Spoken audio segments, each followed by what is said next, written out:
En la tarde del martes 9 de junio de 2026, una directiva cifrada salió de la Secretaría de Estado del Vaticano y en cuestión de 60 minutos alcanzó a los 230 cardenales de la Iglesia Católica Romana. Desde las grandes sedes europeas hasta diócesis aisladas en 6 continentes, cada hombre recibió la misma orden intransigente: presentarse en Roma en un plazo de 5 días, sin sustitutos, sin ausencias justificadas y sin una sola explicación. Al pie del documento figuraba el sello personal del Papa León XIV. La negativa a dar explicaciones resultaba más ominosa que una advertencia pública. En residencias episcopales de todo el mundo sonaron teléfonos seguros, los mensajeros entregaron paquetes sellados y las agendas cuidadosamente planificadas se borraron de golpe. La oficina de prensa del Vaticano guardó un silencio absoluto, un vacío que rápidamente se llenó de conversaciones ansiosas. Los católicos comprendieron de inmediato que un pontífice no convoca a todos los cardenales vivos sin un motivo de extrema gravedad. O la Iglesia había alcanzado un punto de ruptura, o León intentaba provocarlo para cambiar su rumbo. La naturaleza de la reunión explicaba el temor generalizado. Un consistorio ordinario es un evento predecible sobre canonizaciones o administración. Un consistorio extraordinario pleno es algo radicalmente distinto. Implica a la totalidad del colegio cardenalicio fuera del calendario habitual. Ningún papa en la memoria viva de la mayoría de los convocados había reunido a todos los cardenales fuera de un cónclave. La orden viajó directamente a los contactos personales seguros de cada uno, mediante correos encriptados, mensajeros bajo juramento o teléfonos satelitales. Todos enfrentaban el mismo plazo, el mismo secreto y la prohibición absoluta de enviar representantes. No era una consulta ni una cortesía, sino una orden emitida bajo la autoridad papal. Muy pocas personas sabían lo que realmente estaba ocurriendo. Robert Francis Prevost, el obispo número 267 de Roma, llevaba meses elaborando este plan. Nacido en Chicago el 14 de septiembre de 1955, había servido como prior general de la Orden de San Agustín, obispo en Perú y prefecto del dicasterio para los obispos, antes de ser elegido papa el 8 de mayo de 2025, tras la muerte de Francisco. Solo 3 o 4 asesores conocían el alcance de sus intenciones. La propia curia romana había sido excluida, lo que profundizó el desconcierto en el centro burocrático que gobierna a más de 1.300 millones de creyentes. Las llegadas comenzaron el miércoles 11 de junio al aeropuerto Leonardo da Vinci. Cardenales de todo el mundo acudieron en vuelos comerciales y charter. Entre ellos figuraba un cardenal africano de 84 años, debilitado y enfermo, empujado en silla de ruedas tras un viaje de más de 20 horas. También un cardenal latinoamericano, crítico severo de la curia y ausente de Roma desde 2023. Y un prelado del sudeste asiático de 58 años, de los más jóvenes del colegio, quien se alojó en la Casa Santa Marta manteniendo una compostura serena ante las preguntas de la prensa.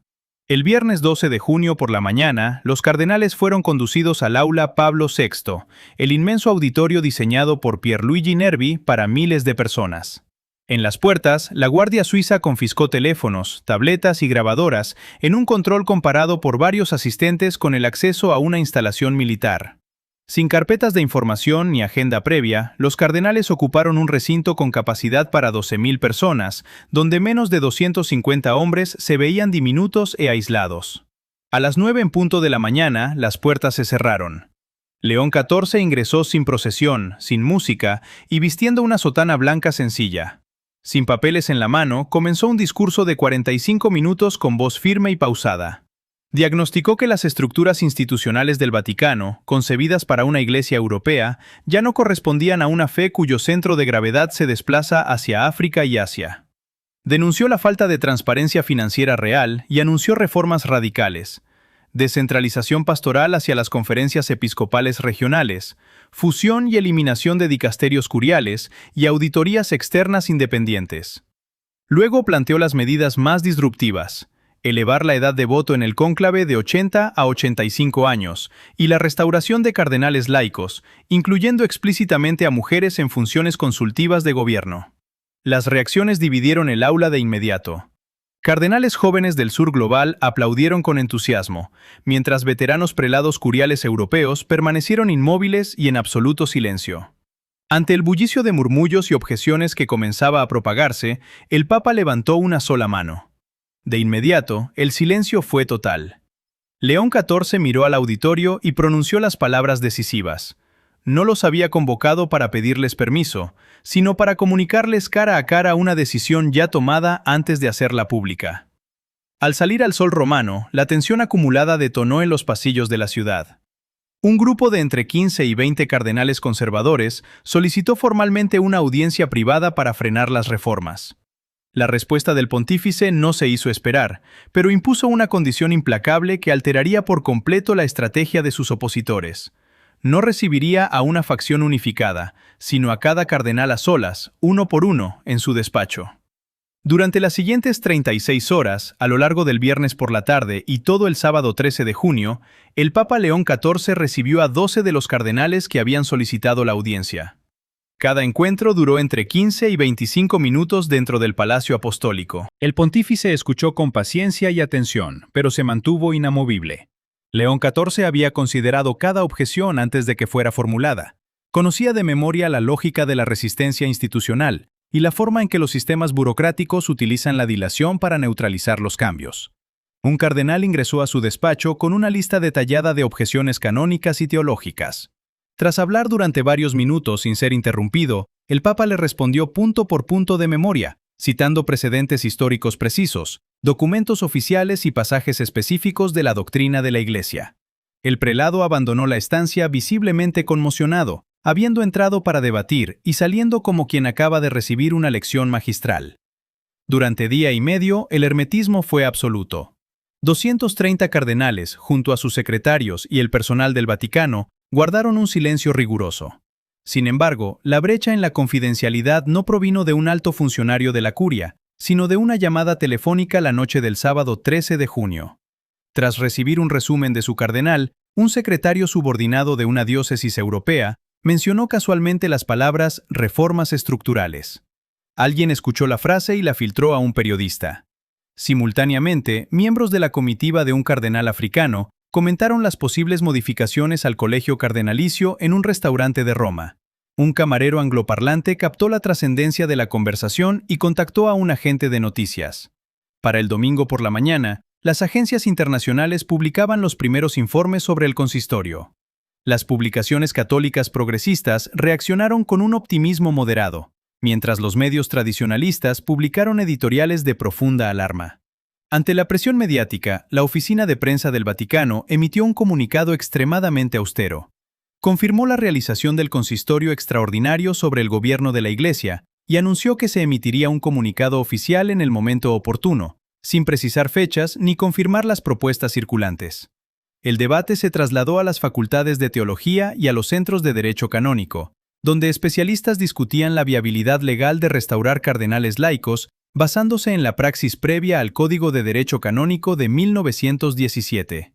En la vida cotidiana de los creyentes, la noticia generó desconcierto e impacto emocional. En Manila, un sacerdote admitía a un feligrés no comprender el alcance de los informes. En Colonia, un obispo pedía a su equipo prepararse para preguntas sin respuesta. Y en una zona rural de México, una religiosa con 3 décadas de servicio rompía a llorar al escuchar las palabras mujer y cardenal juntas, viendo en ese rumor el reconocimiento a una vida de trabajo invisible. Mientras tanto, los analistas sopesaban el impacto geopolítico de una mayor autonomía regional, que en África podría fortalecer la defensa de los derechos humanos y en América Latina profundizar el compromiso social. La figura de los cardenales laicos mantendría límites claros: asesorar al pontífice sin autoridad sacramental ni voto en el cónclave. Aún así, la inclusión formal de mujeres en el máximo consejo papal representaba una ruptura de enorme fuerza simbólica. Esa misma noche del sábado, tras concluir las audiencias privadas y en medio del silencio del Palacio Apostólico, el Papa León XIV se rezó a rezar a su capilla privada. Ante la sola luz de una vela frente al crucifijo, el hombre formado como agustino en Chicago y curtido en el trabajo pastoral en Perú, asumía que la resistencia sería feroz y que enfrentaría acusaciones de imprudencia. No obstante, su diagnóstico era definitivo. La Iglesia había enfrentado coyunturas disruptivas en los concilios de Trento, Vaticano I y Vaticano II.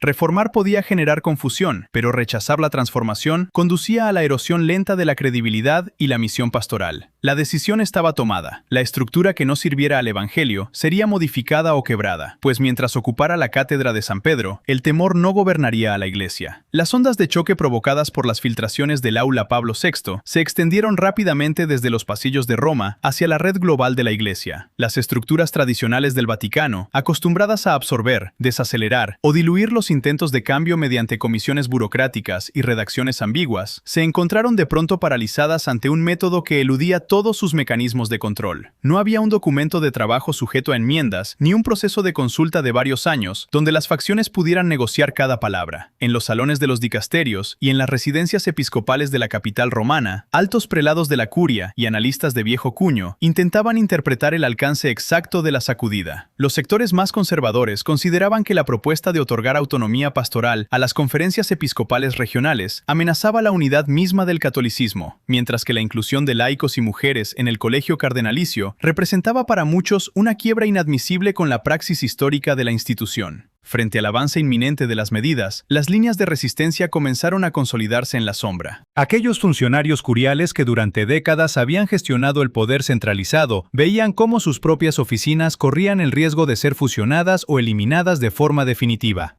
La perspectiva de someter las finanzas vaticanas a auditorías e inspecciones externas independientes encendió las alarmas en los sectores más reticentes a la transparencia. En reuniones discretas celebradas en residencias privadas y en los comedores de la curia, se buscaba la forma de atenuar el impacto de lo anunciado. Se debatía si las normas canónicas vigentes podrían contener la aplicación de los decretos o si la oposición coordinada de los obispos de Europa y Norteamérica lograría persuadir al pontífice de pausar su ejecución. Sin embargo, cada intento de cercar al Papa chocaba con la firmeza ejecutiva y la preparación metódica de León XIV. Robert Francis Prevost no actuaba por impulso ni improvisaba ante la presión. Su trayectoria como administrador agustino y su experiencia pastoral en el Perú le habían dado una visión clara del contraste entre las normas escritas y las realidades concretas de las comunidades de fe. Habiendo diseñado cada fase de la reforma durante meses con un círculo reducido de asesores, el pontífice anticipó cada movimiento de la burocracia romana. Su negativa a negociar con bloques o facciones políticas durante las audiencias privadas individuales había dejado a los sectores de la oposición sin un interlocutor colectivo con quien transigir. El contraste dentro de la propia jerarquía eclesial hacía insostenible el statu quo. Mientras que en Roma la vieja guardia calculaba la pérdida de influencia y poder, en las diócesis del sur global y en los territorios de misión, la noticia de una descentralización real y del reconocimiento a la labor laica era recibida como una respuesta necesaria a décadas de aplazamiento. La tensión institucional alcanzó su punto más alto. 230 cardenales, atrapados entre el deber de obediencia a la máxima autoridad de la Iglesia y el pavor a un cambio estructural irreversible, aguardaban el siguiente movimiento en medio de un clima cargado de incertidumbre. En el Palacio Apostólico, ajeno a las presiones externas y a los intentos de contención, el Papa se disponía a dar el paso público definitivo que consolidaría la transformación de la gobernanza vaticana frente al mundo entero. El momento de la verdad inexorable se impuso finalmente sobre la cautela y el secreto. Todo el aparato institucional del Vaticano, con sus siglos de tradición, sus fachadas diplomáticas y sus complejos mecanismos de contención, tuvo que confrontar directamente la realidad de la transformación anunciada. Tras días de especulaciones, análisis en salas cerradas y tensiones acumuladas en los pasillos de Roma, la postura del pontífice quedó expuesta con una claridad desprovista de ambigüedades. El Papa León XIV no se presentó ante la Iglesia para ofrecer una propuesta de compromiso ni para iniciar una ronda interminable de debates teológicos. Su intervención marcó una ruptura irreversible con la forma en que la sede apostólica había ejercido la autoridad durante siglos. En el centro de esta escena histórica, la figura del pontífice encarnó una determinación serena pero implacable. Cada palabra pronunciada ante los líderes de la Iglesia Universal desmantelaba la ilusión de un sistema inmutable. León XIV expuso sin adornos los fallos fundamentales de una burocracia pensada para una época y una geografía que ya no representaban la vida viva de la fe global. Señaló cómo las salvaguardas financieras en el papel no habían logrado evitar los escándalos ni restaurar la confianza, y cómo la concentración del poder en los organismos romanos había sofocado durante generaciones las voces de los pastores que enfrentan la pobreza, la persecución y los cambios sociales en el resto del planeta. La diagnosis era directa. La estructura se había protegido a sí misma a costa de su propia misión. La atmósfera en el espacio reflejaba el peso de un juicio histórico. El silencio prolongado entre las filas de los cardenales no era de asentimiento ni de mera cortesía, sino la inmovilidad de hombres que comprendían que las reglas del juego habían cambiado para siempre. La mirada rígida de los veteranos de la curia, la postura erguida de los jóvenes prelados de las diócesis periféricas y el murmullo ahogado que recorrió el recinto cuando se planteó la participación formal de los laicos y las mujeres en el Consejo Supremo de la Iglesia, capturaron el instante exacto en que la vieja fachada oficial se resquebrajó. Las máscaras del protocolo vaticano cayeron ante la evidencia de que el ejercicio del poder papal no volvería a ser el mismo. Al proclamar la descentralización pastoral hacia las conferencias episcopales regionales y exigir auditorías externas independientes que expongan la gestión vaticana al escrutinio público, el Papa despojó al sistema de sus habituales refugios de ambigüedad. La decisión de extender la dignidad cardenalicia a laicos y mujeres en funciones consultivas quebró una barrera centenaria, devolviendo el valor a la experiencia de quienes sostienen el trabajo cotidiano en las comunidades más alejadas. El mensaje enviado al mundo fue inequívoco. Las estructuras no existen para perpetuarse, sino para servir. Al término de su discurso, la Iglesia ya no era la misma de la mañana previa. Robert Francis Prevost había trazado una línea en la historia reciente del catolicismo, demostrando que ante el dolor humano y las exigencias de la realidad, el miedo y la inercia institucional no volverían a dictar el destino de la institución. Las consecuencias del histórico encuentro en el aula Pablo VI reverberaron rápidamente a través de la red global de la Iglesia Católica y de la opinión pública mundial. La brecha del secreto, iniciada por la imprudente llamada de un joven secretario diocesano en Europa, y las conversaciones filtradas por la comitiva de un cardenal africano en un restaurante de Roma, terminó por confirmar la magnitud de las transformaciones. Frente a los informes de las agencias internacionales, la Oficina de Prensa del Vaticano emitió una declaración sumamente cautelosa, limitándose a confirmar la celebración del consistorio extraordinario sobre la gobernanza eclesial. Ese laconismo, lejos de calmar las aguas, amplificó el impacto de la noticia. Las publicaciones progresistas celebraron la visión del pontífice con esperanza contenida, mientras los sectores tradicionalistas reaccionaron con severos editoriales de alarma.